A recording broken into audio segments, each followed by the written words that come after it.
Salut et bienvenue dans un nouveau tutoriel consacré aujourd'hui à la mise en place d'un système d'habillage pour WordPress. Donc vous avez été plutôt nombreux à me demander comment je gérais sur indigène.com le système d'habillage. C'est-à-dire que suivant la page sur laquelle on se trouve, suivant l'article sur lequel on se trouve, on a un habillage différent, donc en fonction du jeu vidéo. Donc ici par exemple, vous voyez, je suis sur l'article concernant Monday Night Combat et j'ai l'habillage en fonction. Et de la même façon, si je vais sur un autre article, comme Super Meat Boy, j'ai l'habillage Super Meat Boy et ainsi de suite. Alors, vous vous demandez comment ça fonctionne. C'est relativement simple. Sur chaque article, en fait, j'ai un custom post meta, donc une méta personnalisée, qui me permet de sélectionner l'habillage que je veux mettre en place. Donc ici, vous voyez, j'ai une liste d'habillages et en fonction, je peux cocher l'habillage que je veux mettre en place pour l'article qui correspond. Ensuite, sur la page des articles, tout simplement, ce qui se passe, c'est que l'élément body, donc l'élément body, vous voyez, prend une classe particulière suivant l'article sur lequel on se trouve. Donc il en prend déjà pas mal, mais ici, voilà, vous voyez que j'ai la classe Super Meat Boy. Et c'est cette classe, en la stylisant en CSS, qui va me permettre de changer le fond suivant la page sur laquelle on se trouve. Donc aujourd'hui, on va apprendre à faire ça pour son propre blog WordPress. Donc je suis parti comme d'habitude d'un blog qui est relativement simple et vide. Donc j'ai un thème où il n'y a pas grand chose. Et notre but, c'est d'avoir un habillage différent suivant l'article sur lequel on se trouve. Donc ici, j'ai deux articles. Ce que je vais faire tout simplement, je vais changer le fond suivant l'article sur lequel on se trouve. Alors, comment faire? D'abord, dans l'édition des articles, il faut que je mette en place le petit panneau qui me permet de sélectionner l'habillage. Alors pour ce faire, il y a plusieurs façons. Vous pouvez soit utiliser un plugin qui va vous permettre de rajouter des custom post meta, soit utiliser le code carrément de WordPress, donc qui est un peu plus lourd. Et moi aujourd'hui, ce que j'ai choisi de faire, c'est tout simplement d'utiliser mon framework pour gagner du temps. Alors clairement, vous n'êtes pas obligé du tout de passer par cette voie-là, hein. L'intérêt final, c'est juste d'ajouter une petite boîte en bas des articles qui va permettre de modifier l'habillage. Mais globalement, vous pouvez le faire par un autre biais si vous savez le faire d'une autre façon. Donc dans le framework, si je veux rajouter une méta, il faut d'abord que j'ajoute un custom post type. Donc ici dans les types, je vais rajouter array le type post. Alors c'est un article, c'est un type qui existe déjà évidemment, mais ça va nous permettre de définir les custom post meta pour ce type-là. Donc ici dans mon dossier type de mon thème, alors si vous ne l'avez pas, vous le créez, je vais créer un nouveau fichier PHP que je vais appeler post.php. Et dans ce fichier-là, je vais pouvoir définir les méta que je veux mettre en place. Donc ici, pour vous souvenir de comment on définit les méta, c'est très simple. Vous allez ici dans les post types. Et là, dans le code source, vous avez un exemple de custom post meta. Donc vous pouvez tout à fait tout reprendre. Alors, comment ça fonctionne? Donc là, très simplement, vous laissez ça comme c'est. Vous changez à la limite le titre de la boîte. Vous mettez habillage. Et pareil, en bas, on va supprimer des champs. Hop. Comme ceci. Et ici, vous voyez que j'ai le nom de mon premier champ. Donc moi, ça va être le champ qui va permettre de gérer l'habillage. C'est bien un champ de type select. Son ID, moi je l'ai appelé underscore habillage. Alors là, vous pouvez vraiment l'appeler comme vous voulez. C'est l'ID PHP qui vous permettra de la récupérer. Alors moi, je l'ai appelé comme ça tout simplement avec un underscore pour faire la différence entre les choses qui viennent de mon framework et les choses qui viennent de plugins ou de choses différentes. Donc comme ça me permet après, si je veux faire un petit nettoyage de la base de données, de pouvoir le faire assez simplement. Donc ensuite, la valeur par défaut, donc moi je ne veux pas d'habillage par défaut, donc je vais laisser vide. Et ensuite, il nous faut définir les options du select. Donc pour cela, on va créer un nouveau tableau, options, qui contiendra l'ensemble des options du select. Alors ça commence par l'id. Alors l'id, c'est ce que je vais placer en fait dans la classe du thème.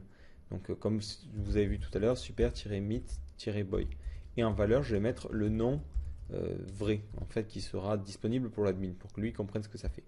Alors moi, je vais faire quelque chose de plus simple. Je veux deux habillages, donc je vais l'appeler HAB1, comme habillage 1. Et son nom, ça va être habillage 1. Voilà. Et un second habillage disponible qui va être habillage 2. Et je n'oublie pas, juste avant, de mettre un champ vide qui me permet d'annuler si jamais je ne veux aucun habillage. Comme ça, en le laissant vide, je pourrai faire des tests et mettre un habillage ou pas en fonction. Voilà. Donc là, maintenant, si vous actualisez votre édition d'article, normalement, vous devriez avoir une boîte en dessous de la page d'édition d'article qui permet de gérer l'habillage. Et vous voyez que vous avez vos différentes options. Donc là, je suis sur le second article, donc je vais choisir l'habillage numéro 2. Voilà. Et je mets à jour mon article. Alors là, évidemment, ça va sauvegarder l'article, mais ça ne va rien faire côté front office. Alors, comment ça se passe côté front office?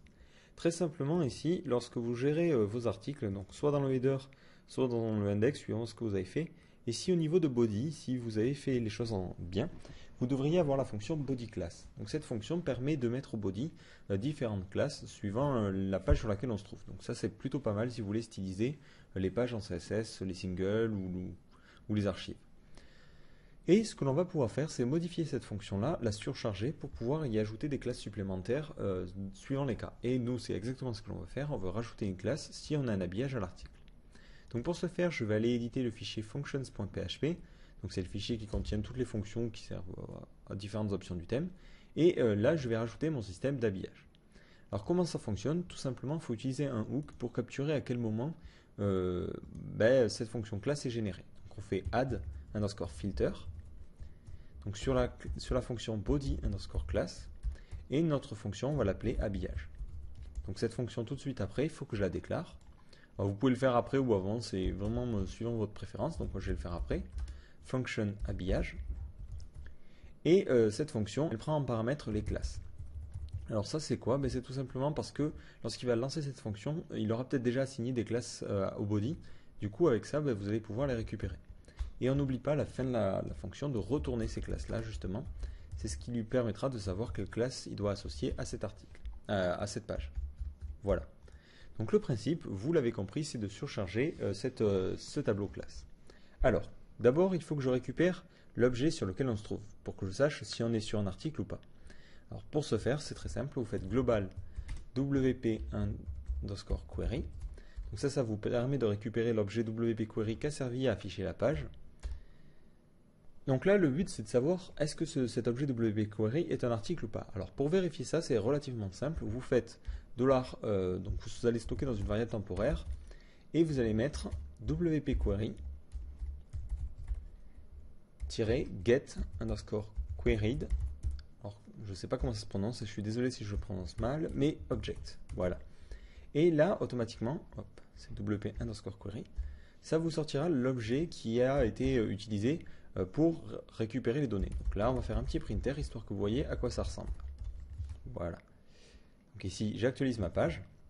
Donc vous voyez que sur la première page, ce getQueryObject ne ressort rien. Par contre, sur la seconde page, là, on voit bien que ça récupère l'article.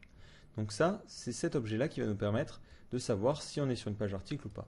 Donc pour tester si cet objet est bien valable, ce que l'on va faire, c'est qu'on va utiliser la fonction is underscore object. Donc si cet objet post est bien un objet, dans ce cas-là, ça veut dire qu'on est bien sur un article et qu'on a bien une entité post. Et donc que cette entité post a tout un tas de paramètres que vous connaissez déjà, comme par exemple l'id. Après, vous pouvez récupérer pas mal d'autres choses. Mais nous, vraiment, c'est id qui nous intéresse.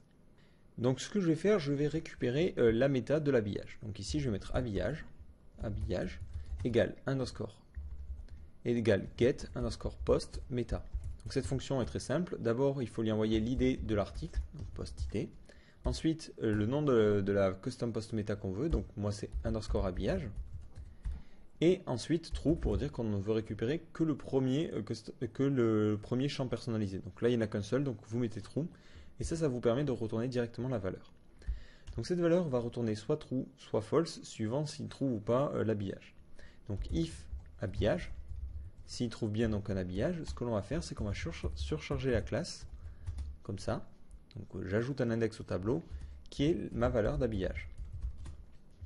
Donc là, normalement, si j'actualise ma page, donc deuxième article, j'inspecte. Qu'est-ce que je vois? Je vois au niveau du body class, vous avez tout un tas de classes et à la fin, vous avez votre fameux habillage. Donc si je retourne sur l'article numéro 1, bonjour tout le monde, et que je réinspecte le code source, là vous voyez bien qu'il n'y a pas de classe particulière, tout simplement parce qu'il n'y a pas d'habillage de défini. Donc ici, je retourne à l'accueil, je reviens sur le second article, et mon but, c'est maintenant d'habiller cette page-là. C'est très très simple. Ici, dans votre CSS, maintenant, vous avez un body qui a un background particulier. Alors moi, tout en bas, ici, je vais rajouter habillage. Voilà, en l'écrivant correctement. Et je vais dire que, par exemple, le body qui a la classe HAB2, va avoir une couleur de fond différente. Background de point none. Et ensuite, on va lui préciser une background color. Allez, rouge pétant, histoire que ça arrache bien les yeux. Voilà, et là si j'actualise votre deuxième article, vous voyez qu'il a un fond rouge horrible, et vous pouvez pareil personnaliser le reste. C'est-à-dire que si vous voulez par exemple que votre fond de contenu de wrapper ici et une couleur différente, c'est très simple. Vous utilisez toujours la classe de votre habillage, puis votre classe normale, et vous êtes reparti, vous pouvez repersonnaliser. Donc là par exemple, je veux que le fond il soit d'une autre couleur. Allez, on va reprendre du pétant, comme ça, et là vous allez avoir un fond qui aura lui aussi une couleur différente. Et comme ça, vous pouvez personnaliser un peu tout ce que vous faites. Donc pour en revenir à indigène.com, c'est le même procédé en fait. Si vous inspectez mon code source, alors hop, donc là on va carrément afficher le code source, ça sera plus simple. Vous inspectez le fichier CSS, vous cherchez habillage, si j'ai bien fait les choses, j'ai renommé, et voilà, là vous voyez ce qui se passe. Je customise différentes balises, donc là par exemple le head en fonction de la classe du body, et ainsi de suite sur différents éléments.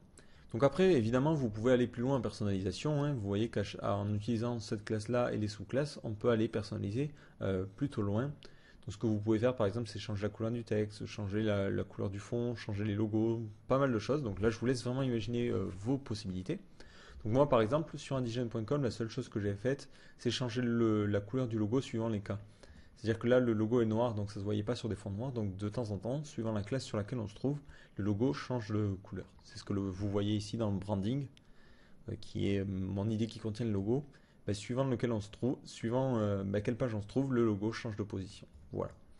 Donc voilà, globalement, vous avez vu que c'est très très simple de personnaliser et de créer un système d'habillage pour votre blog WordPress. Alors, petit récapitulatif de comment ça marche. Dans un premier temps, ce que l'on fait, c'est qu'on rajoute une méta personnalisée dans les articles qui nous permet de préciser l'habillage que l'on souhaite mettre en place. Cet habillage est géré directement depuis PHP, c'est-à-dire qu'on crée un tableau qui contient l'ensemble des classes à utiliser. Dans un second temps, on modifie la fonction bodyClass avec un... Et dans un second temps, on modifie la fonction bodyClass pour y associer une classe supplémentaire suivant l'article sur lequel on se trouve. Et enfin, on n'oublie pas de styliser le tout en CSS et de faire... et à la fin, on stylise tout ça en CSS pour ajouter des styles différents suivant la page sur laquelle on se trouve. Donc vous voyez que c'est relativement simple et rapide de mettre en place un système d'habillage pour votre blog ou WordPress. Donc voilà, j'espère que ce tutoriel vous aura inspiré. Surtout si vous avez des questions ou des problèmes, n'hésitez pas à poster sur le forum.